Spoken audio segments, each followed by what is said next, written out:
Erika, let's start with you. Welcome. Thank you for joining us today. Thank you so much. My name is Erika Dudas. I'm the managing director of the New Orleans Musicians Assistance Foundation. Our largest and most well-known program is the New Orleans Musicians Clinic, which was founded in 1998. We provide direct healthcare services through our own brick and mortar clinic. And then our Assistance Foundation expands the efforts of that mission to keep music alive by providing a lot of community health opportunities, a lot of navigation work, and a lot of gap filling for musicians who are trying to access healthcare. So I don't know if you wanted me to go into. So the New Orleans creative community, for those who haven't had a chance to spend time down there, is one, obviously a unique community, but it's also a remarkably diverse community in terms of types of artists, types of experiences, intergenerational work. I mean, there's just a lot going on there. And I'd love you to talk a little bit more about you don't have a typical client, but what are some examples of the types of people that you resource, and what are the types of support that they tend to need? Right. So, I think an important leading point on this is the lack of access that's present in Louisiana as a whole. I think context really matters. And New Orleans is being a part of a statewide dysfunction when it comes to providing healthcare to the working poor is kind of where we jump off. And then you have the additional challenges of musicians and artists and culture bearers who are self-employed contractors. So before the Affordable Care Act, it was very difficult to be insured. Louisiana held off on expanding Medicaid, although we have expanded Medicaid now. So I just kind of pulled a report. Statistically, about 45% of our patient population is male. 34% are what's considered elderly, so over the age of 63. 51% are African American. And then the way that breaks down is that we serve musicians of all types. That's about 75% of our patient base. And then we have about 15% in this category that we call cultural bearers. Mm-hmm. So this would be like Mardi Gras Indians, music composers, cultural photographers. We really open our services to anyone who keeps New Orleans culture alive. So that can mean a lot of different things to a lot of different people. But then a new and emergent population of our clinic has been dancers. We did a lot of pre-COVID days, we did a lot of face-to-face interaction and community event around dancer wellness, especially in the burlesque and traditional African cultural dancers. So they're a small percentage right now, but we expect for them to gain traction. They're at 3% right now. So the types of services that we provide would be anything from when we intake them into the clinic. A lot of artists don't realize that they're eligible for Medicaid. So we're able to get them one-on-one with the social worker to determine what subsidies they can take part of, whether it's applying them for SNAP, Medicaid, anything that or there's a hospital system down here at University, which used to be part of a larger charity hospital system that expands the services available to uninsured people. So if they have an emergency, they can go to that hospital and they'll have a discounted bill or free based on where their income qualifies them. So they start off having that conversation with our social worker. She gets them into our system so that they can start getting medical appointments. That's an important step, especially for us, which is a hurricane-prone area, so that all of our patients have their medical records right on their phone if they so choose through a portal. And then from there, we offer primary services through a full-time family nurse practitioner who will see anybody. Medicaid patients don't pay a copay. Everybody else pays $10, even if you're uninsured. And then from there, we're within this larger system of LSU Healthcare Network. So there's 16 different departments of subspecialties just within that network. And the copay for that would be if the patient is carrying insurance, whatever that insurance deems the copay to be, or $25 if they're uninsured. And then the work of our foundation is to cover the rest of that cost for the patient. And then, in doing this work, we have a lot of partners who own independent practices and say, I want to be involved, and therapists in particular, or this group of individuals and healers who want to help our patients. So we're able, as a nonprofit, to pivot outside of the medical system that we're working with to develop independent contracts with these providers and basically pay or supplement the cost of that visit for the patient. So on the medical side, that's kind of an overview of the services that we provide. And then, through our community health agency and through the Assistance Foundation, we're able to give a little bit, like a lot more tools to the medical staff. So we have a full-time emergency fund that we've had since 2007. This emergency fund, so if a patient is experiencing a time of medical emergency, we can pay their rent for a month or give them a grocery gift card or keep their lights on, because we recognize that we can't tell people to go out and gig if they're going through chemotherapy or addiction services. And then the other work of our foundation are kind of like these special projects. So all year I host different types of community engagement.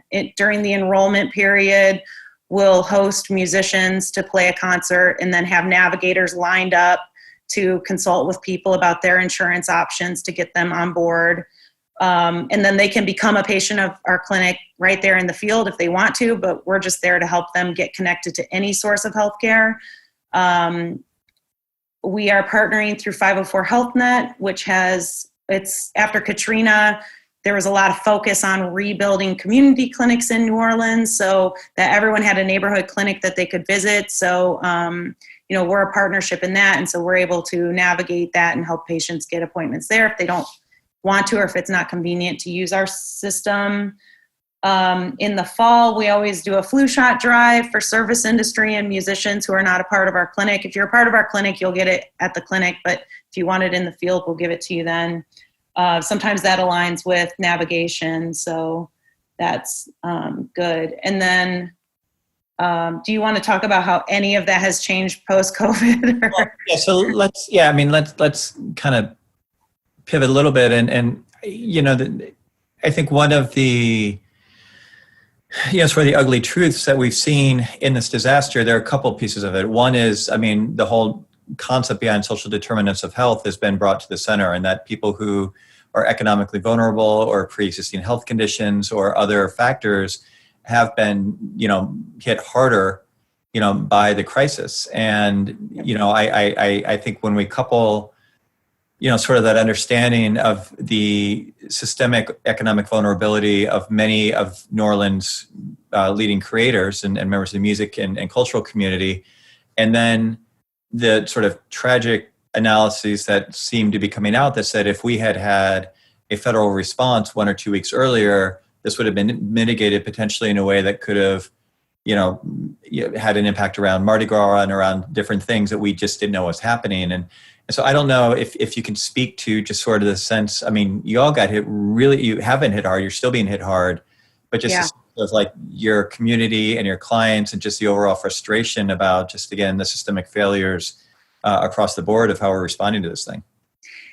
Yeah, I think I feel the same as a lot of different healthcare organizations on this thread, that our patients are in the bullseye for this disease. So, for this outbreak. So not only are they public facing individuals and individuals whose work exists in like a risk area, 64% of our patients manage 2 or more chronic diseases. So, it's a very, that's the population that we're working with. And I think that in the early days of COVID, it was kind of a mess to get a test. Mm-hmm. I helped a couple of musicians get a test at the community drives. And if they weren't presenting with symptoms right away, they would be turned away for tests because it was so limited. And by not having those tests available, a lot of lives were lost and a lot of people got sick for no reason. So I definitely share in the frustration of the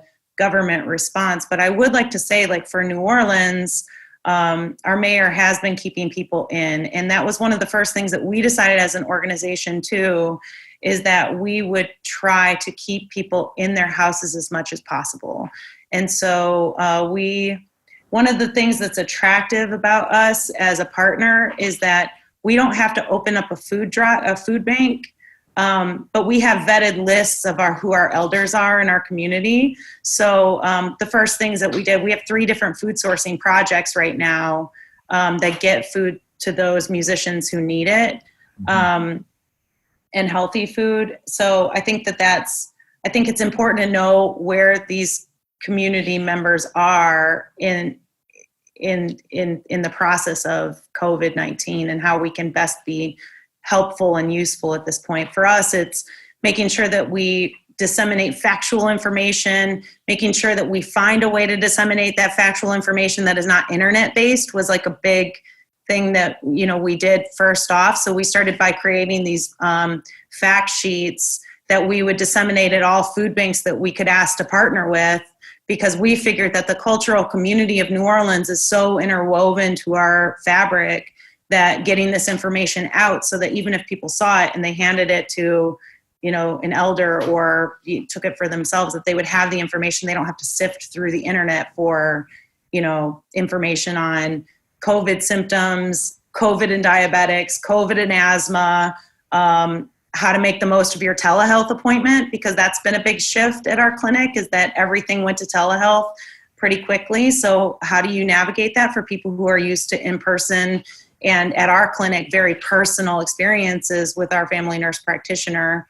I also want to mention that my team I don't think there's one member of my team who hasn't been on board for at least 5 years. Mm-hmm. Most of us are more at 10, and our family nurse practitioner has been there for 15 years. So having an experienced team that deals with this level of need on the regular has been really helpful in a response, because we don't have to create anything new. We're already in this place where we're able to respond appropriately to this health disaster. And I think the economic fallout, I just always try and redirect people. The economic fallout is bad, but it originates from a place of public health. And I think that's one of the reasons we're, so thankful that New Orleans is one of our leading REVS pilot cities, and that you're deeply engaged in those conversations, because we need to make sure that as we're going through the process of figuring out what reopening looks like and how we're going to do it again safely and how we're going to do it as quickly as we can, we really have to understand that our musicians, I don't mean to say they need to be protected as if they're passive, but that there needs to be advocacy around, again, what is the reality of their experience. And playing music and touring is extraordinarily draining. It's very physical. I mean, there's just a lot of aspects to it. So we're going to talk about that with Martine in just a few minutes. So Erika, thank you so much for your perspective. Alex put the website up in the chat, and we certainly encourage you attendees to go to their homepage, go to the resource guide that they've put together, and thanks for everything you guys do.